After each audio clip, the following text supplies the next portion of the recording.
Kinjal, and today we'll be talking a little bit about insomnia. So I'm going to just kind of walk you through first what it's like if you were a patient who came into my clinic with insomnia, help you educate you about insomnia, the current treatments for insomnia, and then speak a little bit more about what my title of the topic is, which is Integrated Treatment of Insomnia. And as you know, this is the Singapore Mindfulness Conference, so how mindfulness can be integrated into the current treatment for insomnia. So I'd like to introduce you to Bob. Bob comes into my clinic. I'm having difficulty sleeping. It's been 6 months. I need some help. So the first thing I get Bob to do is do a sleep schedule. What's your sleep been like on average for the last 6 months? He writes me the sleep schedule. Now that I've seen Dr. Nurhalina's sleep schedule, I should have just introduced this as Nurhalina. But Bob goes to bed at 11 p.m. because Bob believes, I need about 6 to 8 hours of sleep, so I'm going to go to bed at 11 p.m. But Bob isn't really asleep yet. He's just lying there, tossing, turning. Tomorrow I have this to do. Okay, when will I get to bed? What's the clock? Okay. Eventually, at around midnight, he falls asleep. And 3 a.m. he wakes up, and then he's hovering off to the toilet, and then back in bed trying to say, okay, now I need to fall asleep. And still not sleeping. He's like, okay, is this going to be another one of those nights where I'm not going to get sleep? Eventually, around 5:30, whether he liked it or not, he just had to get out of bed, he had to get ready for his day. 2 o'clock, he sneaks away in the office pantry, and he catches a nap. Some of us have office pantries. After 3, he gets on with his day, he keeps going and going until it's 10 o'clock, and then he gets ready for bed. So, does he have insomnia or not? Well, first of all, we need to see if he has difficulty falling asleep. He takes about an hour to fall asleep once in bed. Does he have difficulty falling back to sleep? Which he does. He takes an hour and a half to fall back to sleep. Does he wake up earlier than he would like? He would like to wake up around 6:30, but he can't. And most importantly, does it impact his ability to do day-to-day things?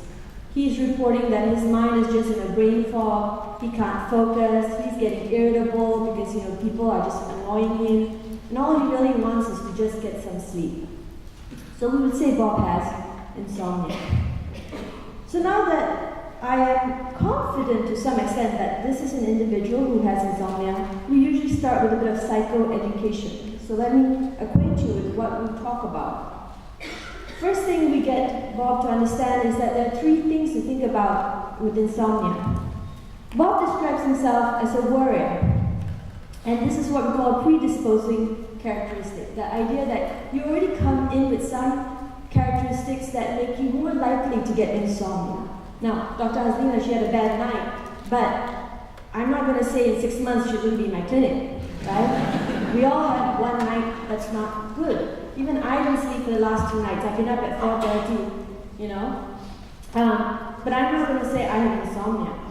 But if I was a worrier, or if I was more sensitive to sleep-wake cycle changes, it might be that I'd be more likely should the pattern continue.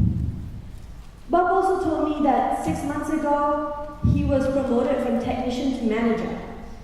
This has been a lot of stress. When he's a technician, he just goes, he does his work, and he leaves, he's happy. Now he has to deal with people.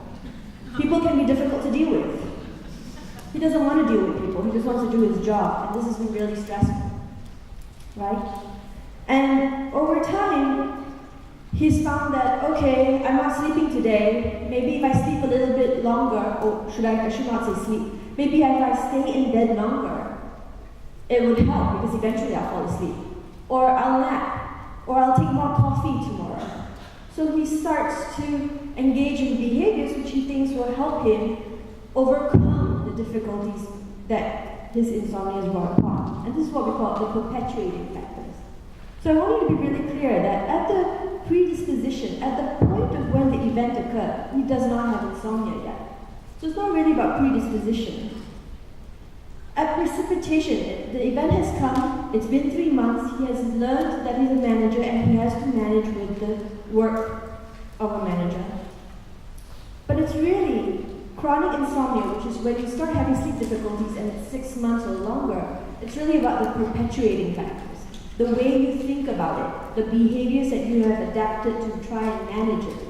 And these behaviors can be what we say maladaptive, that you think they're helpful, but they're not actually. In fact, they're making your problem longer. Okay?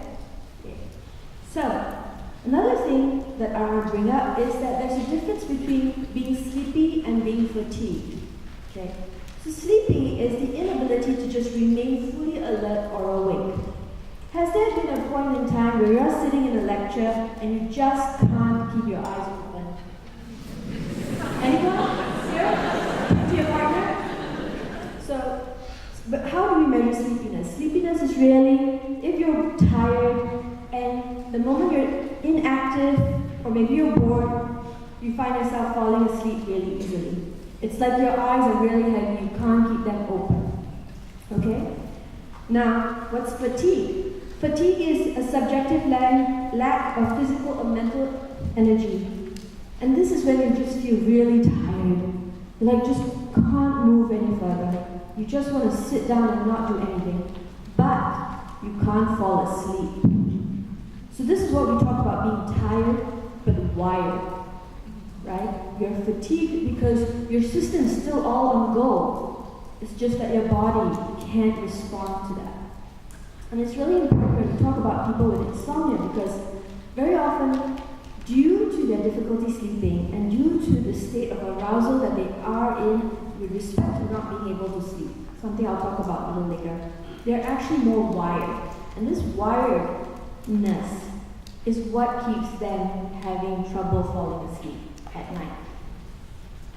Now we talked about the way you think about this, and these are some of the common problems that people with insomnia have. They have unrealistic expectations. I must have at least 6 to 8 hours of sleep every night. The very fact that I only got 5 hours of sleep means I didn't have a good night's sleep, which is not true. Everybody needs different amounts of sleep. You know, we all have our own cycles, our own rhythms, and we need to respect that.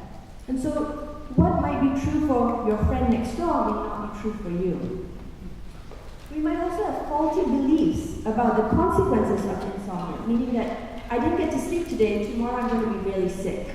And so now I'm just afraid to not sleep because I'm afraid of feeling sick. There's also myths about good sleep-related behaviors. Remember Bob thinks if I just sit in bed, I'll fall asleep eventually, and that's a good sleep behavior, when actually it makes it worse. Misconceptions about control and predictability of sleep. Oh, if I will myself to sleep, I will sleep eventually. I just need to tell myself I will sleep, I will sleep, I will sleep. Hey presto, I'm asleep. And then misattributions about daytime impairments, which is that I'm feeling bad in the day because I didn't sleep last night. All this is because I didn't sleep last night. Yesterday, my friend scolded me because I didn't sleep last night. Right? So this is important because something we all think about, because it's a sleep problem, it's only about when we go to bed. You know, when we're in bed, we're thinking, well, I fall asleep quickly enough. But really, the problem starts even before bed. As the sun sets, you're already thinking, oh no, it's night. I have to think about going to sleep. Will I get enough sleep tonight? And then in the daytime, when you wake up, or even the day before, will I manage to get through the day feeling like this, not rested? And even then, maybe today, later, I'll get some sleep. So insomnia is not just a bedtime, nighttime problem. It's a daytime problem as well. So the effect of not being able to sleep at night and how it impacts you in the day also is constituted stress. So what's the treatment? Well, now that you have a better understanding of what insomnia is, what are we trying to do in my clinic? First things first is we need you to understand your rhythm and the idea that everybody naturally wants to sleep. Your body does want to sleep. It's just that it kind of has got confused along the way. And what we want to do is help you build up what we call a sleep pressure, an urge to want to sleep, such that you don't really have to work at I must sleep and I want to sleep, but rather when you put your head on that pillow, you're out. So the current treatments for insomnia include behavioural treatments, which is sleep hygiene, sleep restriction and stimulus control, and cognitive strategies to address thoughts and emotions you have around the sleep. And so what we're really looking at is a complete package. We look at the situation around the time you're sleeping and the daytime, your perceptions about your sleep difficulties and the impact of your sleep difficulties on your day-to-day, the thoughts you have, the emotions you have, and the behaviors. That's the whole spectrum. Who here has heard of sleep hygiene? Yes? Okay, so very quickly, sleep hygiene is the first fundamentals. Don't drink coffee or Coca-Cola or eat chocolate. You know, it has caffeine. Don't smoke because it has nicotine, which is a stimulant. And avoid alcohol, because even though drinking alcohol makes you sleepy, it actually affects your sleep patterns and you have a bad night's sleep. So when I say avoid, I'm not saying completely, though that'd be ideal. But what I'm saying is around 4 to 6 hours before you're going to bed.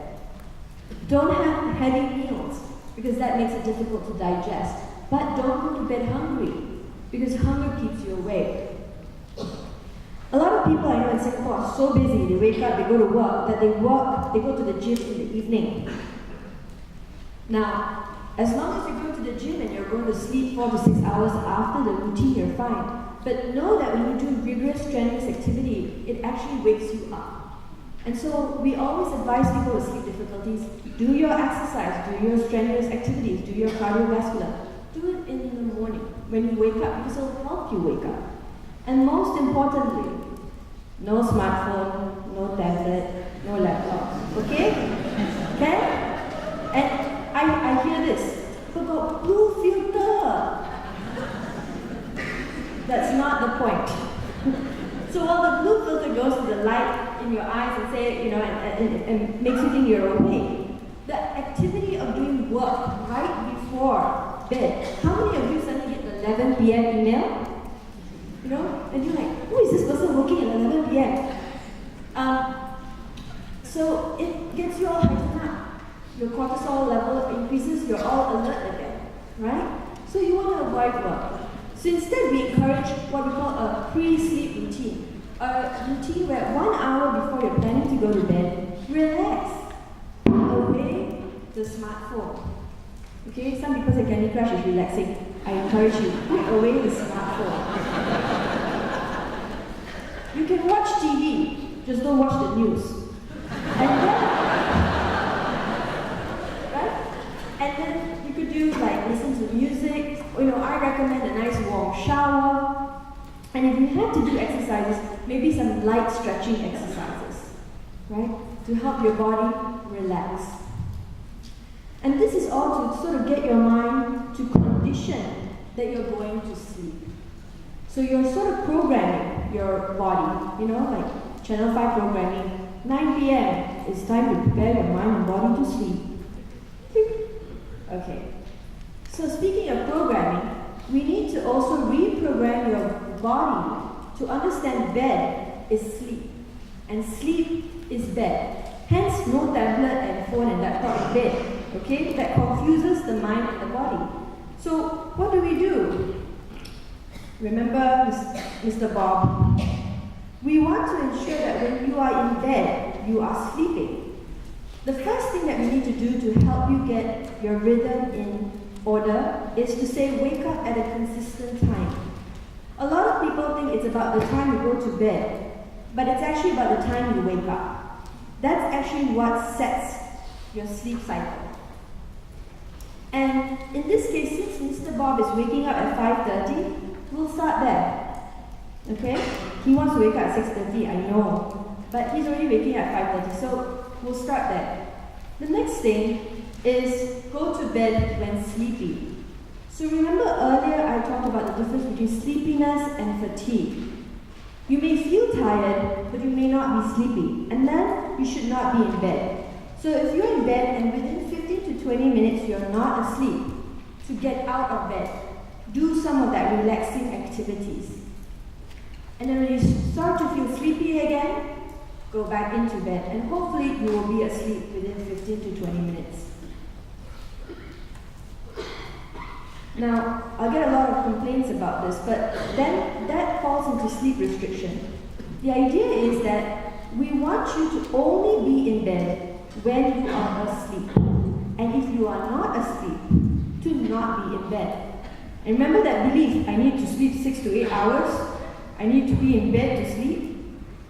How now? I only get 4 hours of sleep like this. Cannot, I will suffer.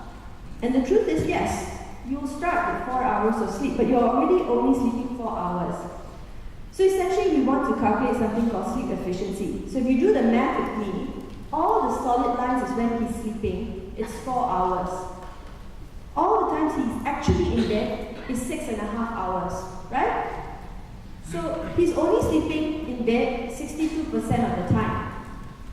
We want to get it to 85%, right? This is when we know the body and the bed association has occurred. So in the beginning, Mr. Bob is going to struggle. And what I often recommend people is take MC. Take MC for 1 week. Give yourself 1 week to adjust. Okay, this is my clinical recommendation. I will go to the psychiatrist and say, write MC for patient. A psychologist cannot write MC. Okay? But eventually, as this person is able to sleep week after week, and remember I changed this weekly, week after week, we increase the amount of time they are in bed. So we might increase when he wants to go to bed. But the key here is that because he didn't sleep so much, that urge to want to fall asleep, that pressure to fall asleep will increase, thereby making it easier the next day he goes to bed. So remember, the sleep time you wake up is not constant. The time you go to bed changes. So it's okay. There we can add in more time. Finally, the cognitive therapy part of it, I call it the catch, check, and change. So we want to identify the thought that came before the emotion. In sleep, we're talking about the anxiety, the worrying. So we want to catch what they were thinking that made them feel that way. We want to check, is this thought helpful? Is it beneficial to you to think this way? Is it helping you to fall asleep? And then can we change the thought to be more accurate or helpful as needed? Okay?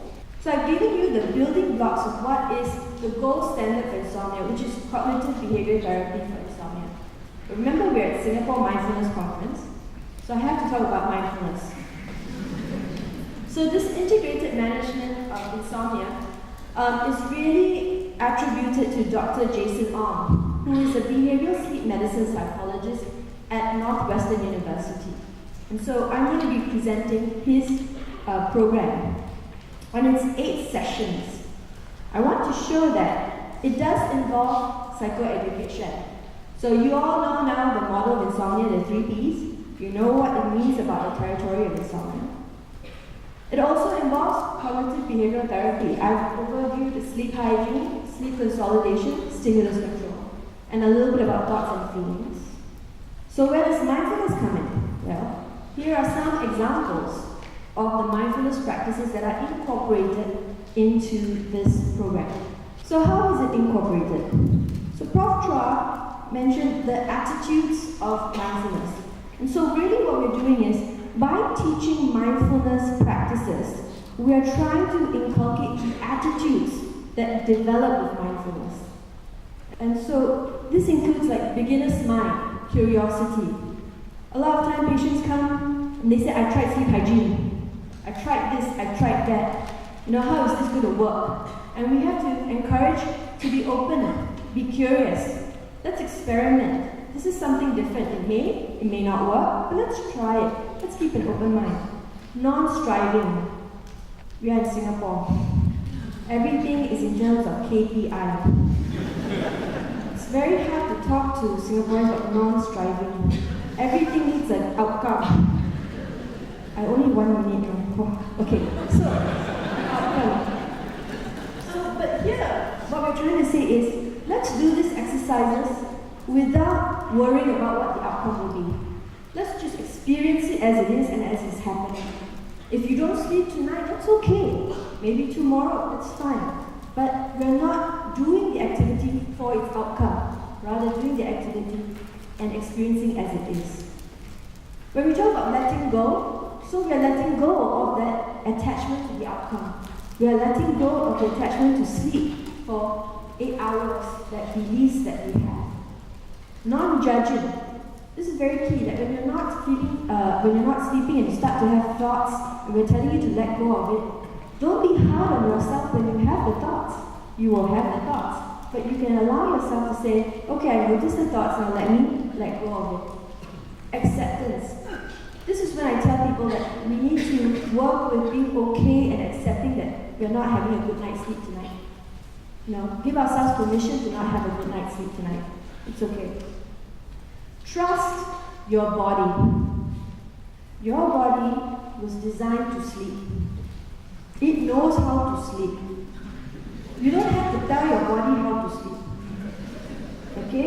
You just don't have to confuse it. Right? So you just have to come to trust how your body feels. And finally, most important, patience. Everyone comes to my office, tomorrow I feel better, right? It takes about 4 to 6 weeks before you find that you are in your rhythm. That's why I say take MC.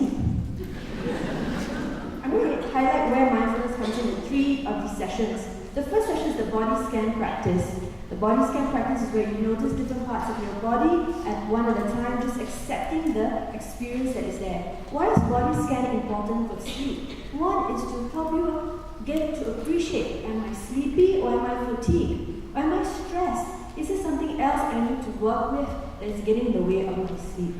Also, I want to highlight this. A lot of people, when they start practicing mindfulness meditation, they fall asleep very easily. You're very tired. You've activated the relaxation response. You've given your body permission to go to sleep. Okay? But we do not teach mindfulness meditation in the context of insomnia as a means of relaxing you to sleep. No. It's about making you more aware of how your body is feeling in the moment. It's more about how you're thinking and having emotions in the moment. It's about the awareness. We're also talking about the territory of insomnia where we bring in movement, and this is like mindful movement, like walking and meditating. And the idea for that is to remember what I said. Insomnia also impacts you in the day. So we want to be aware of how our body is also feeling in the day. And this is where we accept and we let go, and we be kind to ourselves in that moment. Yes, I had a rough night, and I'm suffering today, but I'm just noticing it and letting it be. And the other part that I want to bring in is with thoughts and feelings. So again, we will notice that we're having thoughts.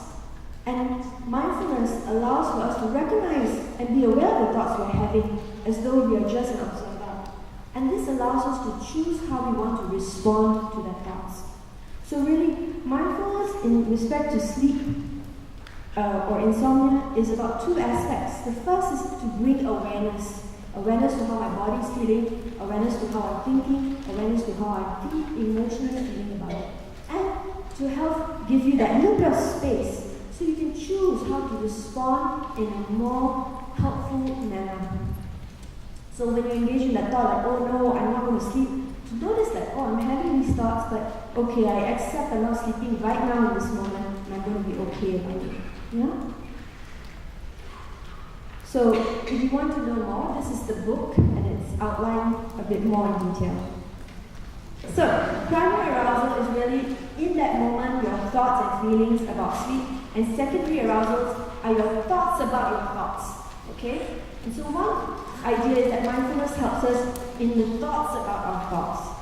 And that instead of being so rigid, we become more flexible. We don't stay too firm to our thoughts. Rather, we are more open and accepting that this is my experience. I do not need to fix to someone else's idea of what this experience needs to be. I just need to trust my own experience.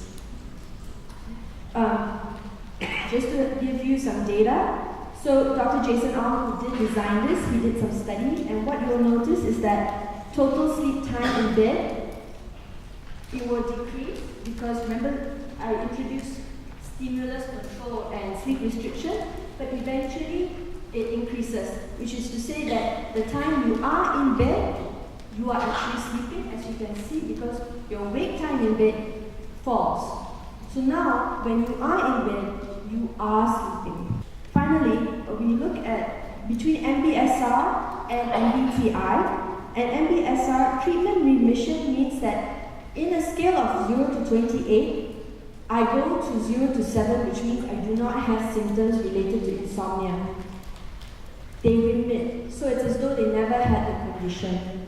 Treatment response means that I lost 7 points on the scale, which means that I went from severe to moderate, moderate to mild, mild to no. And what we find here is that while MBSR and MBTI both have good treatment remission, response is stronger in the MBTI group, suggesting that mindfulness does help to improve upon CBTI. And then I'll just give you last thoughts, that mindfulness helps you based on your physiological arousal as well as your cognitive and emotional aspects of insomnia. And it's a values-based approach because you start to identify what is important to you. And it's very important in goal setting that you identify what is important to you, because that's what's going to help you maintain the program. And finally, the key thing is that these programs can be done as groups, and so in providing the treatment, it's more efficient, whereas CBTI is something that's usually done one-to-one. With that, thank you very much.